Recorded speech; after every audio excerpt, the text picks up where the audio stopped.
This is Democracy Now!, democracynow.org, The Quarantine Report. I'm Amy Goodman, as we spend the hour with the Pulitzer Prize-winning Vietnamese-American writer Viet Thanh Nguyen. His new novel has just been published. It's called The Committed. It's a sequel to the 2015 Pulitzer Prize-winning novel, The Sympathizer. Both books share a narrator, half Vietnamese, half French communist spy, who refers to himself as a man of two faces and two minds. Professor Nguyen is the chair of English and professor of English and American Studies and Ethnicity at the University of Southern California. His other books include The Refugees and The Displaced, Refugee Writers on Refugee Lives, which he edited. With his new book, The New Yorker says Professor Nguyen has established himself as a, quote, conscience of American literature. Professor Nguyen, before we get to your new book, I wanted to go to The Refugees. I mean, two of your books use the term refugees in the title. As we speak today, you've got the mass killings in Atlanta, and you have this massive number of unaccompanied children, on the southern border, upwards of, 15,000 right now, not to mention the number of adults who are being turned away. Can you talk about why you choose to use the term refugee, and tell us your own story, your family's own story in that answer? Well, I think there are official refugees and unofficial refugees, and in our case, my family's case, we were definitely official refugees. We were South Vietnamese, and we were on the losing side of the Vietnam War. So, in 1975, along with 130,000 other Southern Vietnamese people, we fled to the United States, and we were lucky because the United States had an interest in accepting refugees from a newly communist country. That was useful PR for the United States. And we ended up in Fort Indiantown Gap in Pennsylvania, and I was 4 years old. My own experiences were that I was taken away from my parents at that age to be resettled with a different sponsor family than my parents. It was done benevolently because my parents were being given the time to get on their own 2 feet. But as a 4-year-old, I didn't understand that.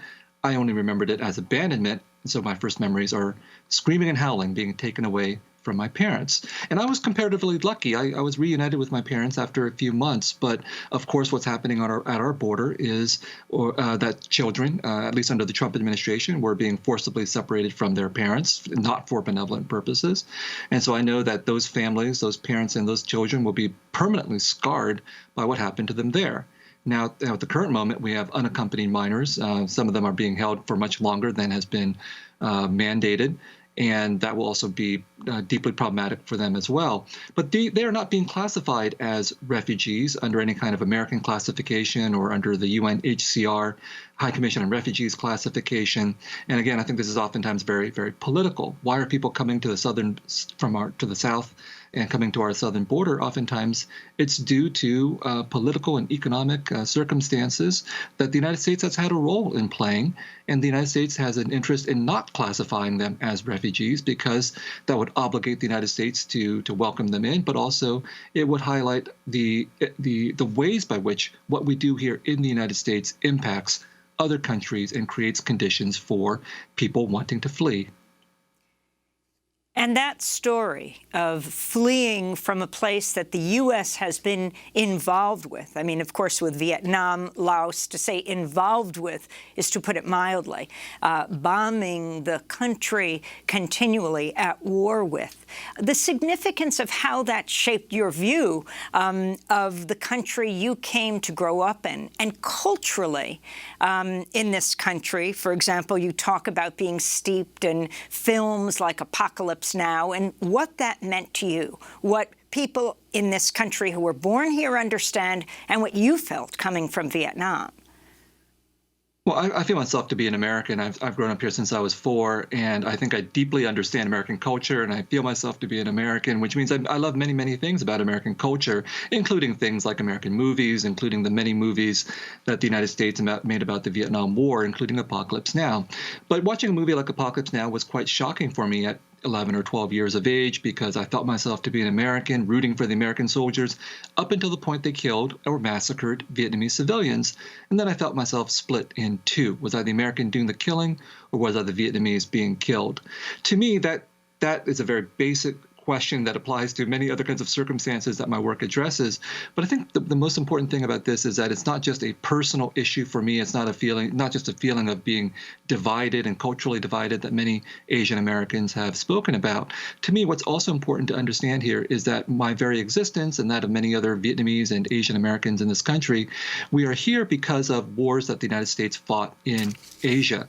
And so this speaks to a very a bifurcation in American history and culture that is true for so many people. That on the one hand, this is a country of high ideals of democracy and pluralism and opportunity. On the other hand, it's a country that's rooted in warfare and conquest, which has manifested itself in wars in Asia.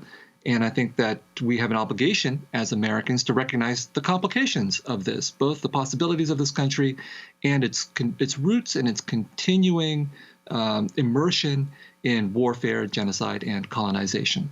Professor Nguyen, your new book, and congratulations on it, The Committed, begins on a refugee boat.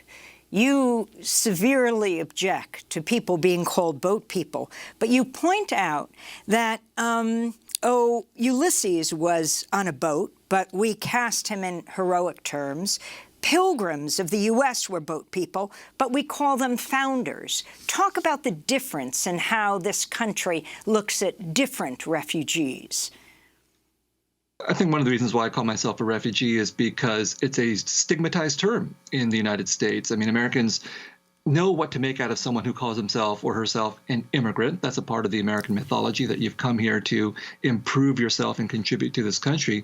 But I think a refugee often brings up very negative images and ideas in the American imagination. And the term boat people completely illustrates this, that after the Vietnam War, tens of thousands of Vietnamese people did flee by boat, and the media called them boat people, which is a way of drawing attention to their plight in a very successful way.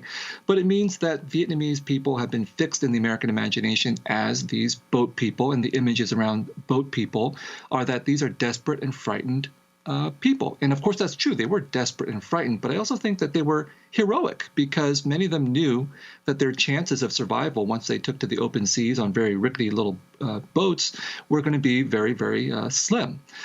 And so I have always asked myself, why do we cast certain people as heroes and other people as not heroic? And I think in the case of refugees, it's easier to cast them as desperate and frightened rather than heroic, because if we were to see them as heroes, we might also have to incorporate them into our own stories. We might feel even more obligation to them, and we might have to see them as human beings rather than as these pathetic objects that need to be rescued. And so part of the project of a novel like The Committed, which begins on a refugee boat that I deliberately call an ark, is to reframe the experience of refugees, whether they're fleeing from Vietnam or whether they're fleeing south of our border to the north, or whether they're fleeing from Africa into the Mediterranean, to recast these people as heroes undertaking very difficult journeys with enormous obstacles, and that if they succeed, we should treat them as heroes rather than as desperate and frightened objects of our pity. Tell us about your protagonist, unnamed in The Committed. Well, he's unnamed because he's an everyman. He's certainly Vietnamese, but he's also an everyman in terms of these adventures and misadventures that he has to go through. He's of mixed descent. His father's a French priest. His mother's a Vietnamese woman. And so being of mixed descent, he's caught directly in the middle of these tensions that we've been talking about throughout our hour here between East and West, and the Orientalist expectations of Europeans and Americans about the Vietnamese and other Asians. And as a result, he's also a man of two faces and two minds. He sees every issue from both sides, which makes him a perfect figure for someone who's a writer who does exactly the same thing. But as a man of two faces and two minds, caught up in this era of the Vietnam War and the Cold War, he's able to see through the oppositions and the polarities that countries and cultures typically deploy to make things easier to understand. So again, going back to this idea of East and West and anti-Asian violence, it's easier to understand the world if we see it split into two. But he himself does not have that luxury. He's always going beyond the surface binaries to look underneath. It allows him the capacity to satirize our absurdities and our hypocrisies. And it also makes him kind of a tragic figure, because in a world in which most people want to choose one side or the other, he can't choose. Professor Nguyen, I was listening to the interview you did on KPFA Pacifica Radio, and in it you said Americans don't think of themselves as colonizers. Their word for colonization is the American dream. Can you elaborate on this? Well, I think, we as Americans believe in American exceptionalism, that we are the greatest country in the world. No one other country has been like ours. And when we think about colonization, we think, well, it's the Europeans who did the colonizing, but we never did that. That's part of American exceptionalism. But of course, that's factually wrong, that this country has been founded on colonization. That's why we have the 13 colonies, and that we've expanded through colonization, and that the kind of colonization that we've seen with Europeans and other places that we would characterize as being brutal and rapacious and so on, I mean, those are the very terms that we should be using to describe our American history as well. And of course, a lot of Americans would object to this kind of characterization. I think we as Americans are like every other country. We want to see our own history in the best possible light. So that inclination is not unique at all. And I think part of my work is to say we as Americans need to be able to, like the Sympathizer, hold two opposite ideas in our minds at the same time. This is something that F. Scott Fitzgerald also said. The test of a first-rate intelligence is to hold two opposite ideas in our minds at the same time. And I think that many Americans can't do that, which is why they would rather say, when someone like me brings up these kinds of criticisms, love it or leave it.